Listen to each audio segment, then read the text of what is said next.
तो आज हम आपको उस गांव के लोगों से मिलवा रहे हैं। उस लोगों से एक संकल्प लिया जिनके पूर्वजों ने संकल्प लिया कि जब तक राम मंदिर नहीं बनेगा, जब तक प्रभु रामलला विराज नहीं, तब तक वो जूते नहीं पहनेंगे पाँव में, या साफा ये पगड़ी जो है सूर्यवंशी क्षत्रियों के की पहचान जो है वो अपने सर पर नहीं धारण करेंगे या छतरियां नहीं ओढ़ेंगे।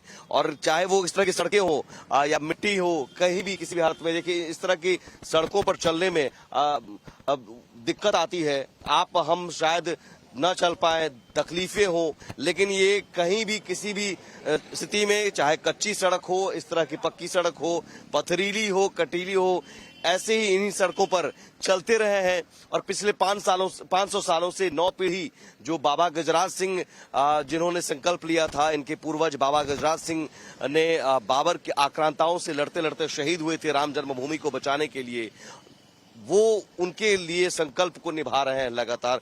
इस तरह की सड़कों पर भी चलने में दिक्कत नहीं आई कभी? नहीं, कोनो दिक्कत नहीं ऐसे अपन। हाँ, उसे पीली कोई भी सड़क दिक्कत चाहे जैसा देर चलो, कोनो दिक्कत रिचुअल हो गया है। बिल्कुल, चलो चलो सब। ये हम लोगों के लिए है। अब अचानक आप जूता पहनेंगे तो लगेगा तो पहले जाए चपड़ा जूता जोन के, अब तो चले जाए, दौड़ा जाए, अब तो कुल हुई। अब भाई 22 तारीख हो जाए जी, कहाँ कहीं रोज बाद हो गए 20 दिन और बाद, बस 10 दिन, सारा दिन 22 तारीख को हम लोग जो है पगड़ी भी धारण करेंगे, जूता भी पहनेंगे, दीपावली मनाएंगे। एक ये तो जरूर तकलीफ होती होगी मन में, ठीक है आप जूता नहीं पहन रहे हैं, साफा इसलिए नहीं महसूस होती है कि जब बचपन से पैदाइश से हम लोग इसी तरह रह रहे हैं तो तकलीफ किस बात की, कहाँ ये एहसास होता है कि हम पहने नहीं है। अच्छा, प्रभु श्री राम टेंट में रहते थे, तो इसलिए हम भी अपना, क्या हमारा उतरा पैर नहीं चल सकता है?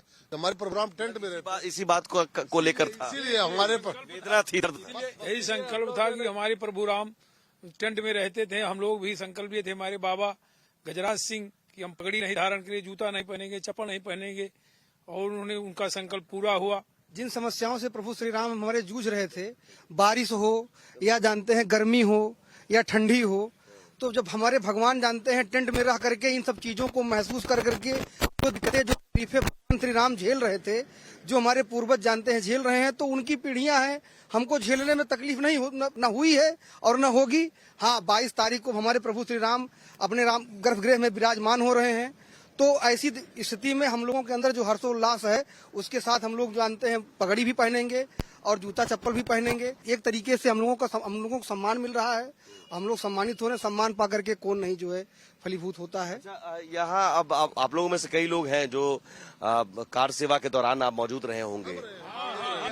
कार सेवा के दौरान हम लोग जो है उस जगह पर थे जब मस्जिद को गिराया जा रहा था, तो लोग ऊपर जो चढ़े हुए थे वो हम लोगों को दिखाई पड़ रहा था, और वहाँ हेलीकॉप्टर ऐसे नाचत रहा, हम जूता निकाल के ऐसे ऐसे करते रहा, तब पुलिस वाले कहीं पाछे पाछे पाछे, लेकिन लाठीचार्ज नहीं किया, कहीं पाछे हो जाओ।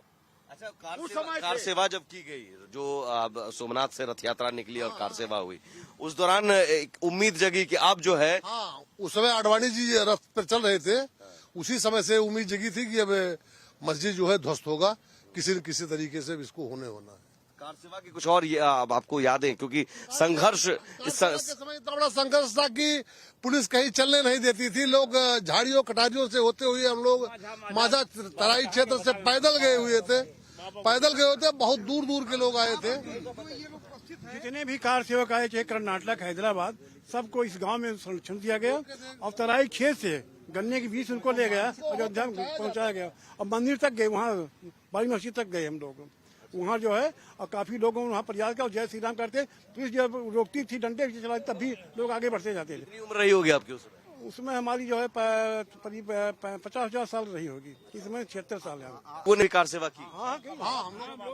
हम लोगों ने कार सेवा किया, और हमारे गांव के आबाल वृद्ध महिलाओं ने रोटी बनाई, बच्चों ने मानचित्र वितरित किया उन बाहर से आने वाले लोगों को कि आप इस रास्ते से जाओगे, सुरक्षित रहोगे, और वहां तक ले आके पहुंचाया। हर किसी, बता तो रहे हैं, आबाल वृद्ध सब लोग लगे हुए थे कि हमारे आराध्य प्रभु के काम में ये जा रहे हैं, तो इनको किसी तरह की कोई कठिनाई ना हो। रात्रि को विश्राम भी कराते थे घरों में, और उसके बाद सुबह उनको 4 बजे भोर में जगा करके, और जैसे शाखा लगती है उस तरह से शाखा के गीत को गाते हुए हम लोग उनको भेजते थे कि आप जाइए, अपने उद्देश्य में आप सफल हो। संघर्ष के दौरान बहुत लोग जेल भी गए होंगे, घायल भी हुए होंगे। 3-4 बार जेल तो मैं ही जा चुका हूँ। वो राज का वहाँ जाके गोलियां चली थी, गोलियां चली थी वहाँ, गोली चली थी। इतने लोग हताहत हुए थे कि खून की नदी बह चली थी उस समय। उस मुलायम सरकार जिस चौराहे पर गोली चली थी, गोली चलने के बाद हम लोग वहाँ से क्रॉस हुए हैं। हाँ, उस पर लोग गिरे हुए थे, उसी से वहाँ से लाठियां चलाई गई। जब पुलिस वालों संकल्प था कि मंदिर वहीं बनाएंगे, मंदिर वहीं बनाएंगे, गजराज सिंह रामलला हम आएंगे, मंदिर वहीं बनाएंगे। लेकिन ये काम योगी और मोदी ने पूरा किया, इससे बहुत बड़ी अपार खुशी है। अच्छा, कुछ बच्चे हैं आप लोगों को इस संघर्ष के बारे में पता है? बताया गया, क्या बताया गया? बाबा दादा यही बताते थे कि हमारे बाबा दादा कसम खाए हैं, जो गजराज बाबा हैं वो भी कसम खाए हैं। और एक हमारे बाबा बताते थे कि एक बहुत पहले हमारे बाबा जब मुगल आए थे तब निशा बाबा एक लोग थे, बाबा हमारे बताते थे, वो भी बलिदान दिए थे। और गजराज बाबा थे, वो भी कसम खाए थे सूर्यकुंड पे कि जो हमारे वहाँ पे सूरलाल बाबा हैं वहाँ पे कसम खाए थे कि हम ना सर पे पगड़ी धारण करेंगे, ना जूता पहनेंगे, ना सर पे छाता लगाएंगे। लेकिन हम कभी कभी बारिशों में छाता लगा लेते हैं, लेकिन सूर्य से बचने के लिए हम लोग छाता नहीं लगाएंगे। गर्व होता है कि आप इस क्षत्रिय सूर्यवंशी में है, भगवान श्री राम के वंशज जिन्हें कहा जा रहा है आप लोगों को, तो एक जूता नहीं पहने या पगड़ी नहीं पहनने का अफसोस या गर्व होता है? हम लोगों को होता है, लेकिन ये नहीं होता कि जैसे कि हमारे पूर्वज भी बलिदान दिए हैं, उसे हम लोग को ये नहीं महसूस होता कि हाँ ये हमें बुरा लगेगा, ये हमें अच्छा लगेगा। आज बाबा जब प्रभु श्री राम अपने घर आ रहे हैं, विराज रहे हैं, रामलला में विराज रहे हैं, इसके बाद तो उत्सव, अब तो एक संघर्ष, बलिदान सब मनाएंगे हम लोग, सब दीपक जलाया जाए, होली मनाई जाएगी, मिठाई पकवान बनेगा, पटाखे, जो भी खुशियाँ होंगी सब मनाई जाएगी। इतना लंबा संघर्ष, इतना लंबा बलिदान और 500 सालों का जो संकल्प है वो अपार खुशी होगी। योजना यह है कि अपने गांव की एक बैठक हम लोग करेंगे। उस बैठक में तय करेंगे कि इस मांगलिक अवसर को, इस आनंद प्रदान करने वाले अवसर को हम किस तरह से मनाएं, आपस में तय करके हम लोग 22 तारीख को हर वर्ष मनाया जाएगा ये उत्सव, दिवाली की तरह। स्वयं विष्णु जब नर्तन धरा लीनो पुरी अवतारा, तब तुम प्रकट जनकपुर माही।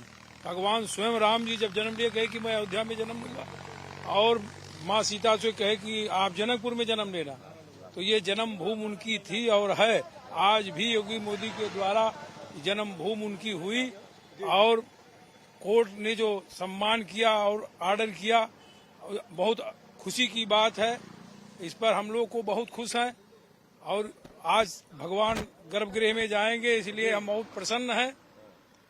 केवल हमें यही दुख है कि हम लोगों को पूछा नहीं गया ट्रस्ट के माध्यम से कि इनके वंश के लोग यहाँ हैं कि नहीं हैं, और जबकि वहाँ कारसेवकपुरम में जहाँ पत्थर तराश करके रखा गया था, वहाँ भी गजराज बाबा का सब कुछ लगा था, लिखा पढ़ा गया था कि आप जी हम लोग की मांग है उनकी मूर्ति लगे, उनके नाम से कोई बने, कोई आमंत्रित पूरा आमंत्रित किया जाए। जो पक्ष विपक्ष को बुलाया गया, हम लोग उनके वंश में जन्म लिए, हम लोगों को पूछा नहीं गया आज तक कि जो है आप कहाँ के हैं, और इसी बात का दुख है। चलो खुशी भी है, हम लोग पूछे जाएं या ना पूछे जाएं तो गए।